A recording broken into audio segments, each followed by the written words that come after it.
Digital पाठशाला। रात्रि भोजन नहीं करेंगे। किसी समय धन मित्र, धन दत्त आदि बहुत से सेठ पुत्र व्यापार के लिए कौशाम्बी से चलकर राजगृह की ओर रवाना हुए। रास्ते में एक गहन वन में उन्हें चोरों ने लूट लिया। उन सब का माल असबाब छीनकर वे चोर चले गए।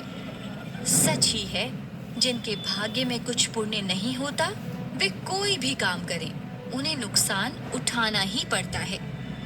उधर इतना सारा धन पाकर चोरों की नीयत बिगड़ी।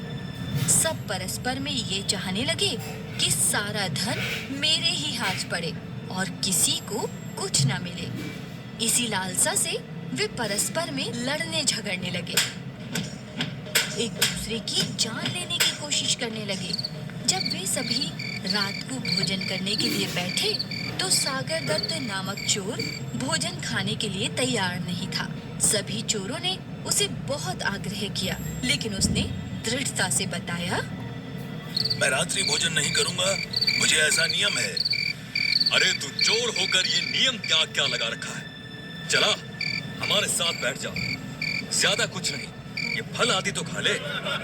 सभी चोर उसका मजाक उड़ाने लगे, उस पर हंसने लगे। लेकिन सागर दत्त अपने नियमों में दृढ़ रहा। उसने अन्न का एक कण भी नहीं खाया। उसी रात किसी चोर ने धन की आसक्ति में भोजन में विष मिला दिया था और उसे खाकर सब मर गए। यहाँ तक कि जिसने विष मिलाया था वह भी भ्रम से उसे खाकर मर गया।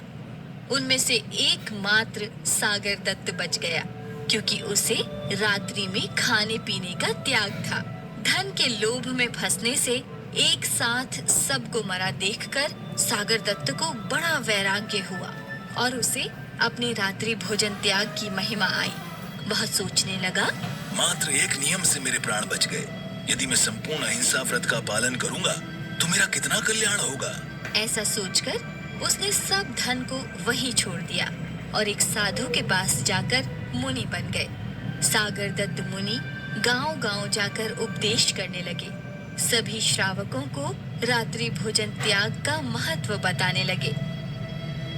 रात्रि भोजन करने से अनेक जीवों की हिंसा होती है। शास्त्रों में भी आया है, रात में भोजन करना मतलब मांस खाने जैसा है और रात में पानी पीना मतलब खून पीने जैसा पाप है। अतः सभी मोक्षार्थी जीवों को रात्रि भोजन का त्याग अवश्य ही करना चाहिए। जय जिनेंद्र। धन्यवाद।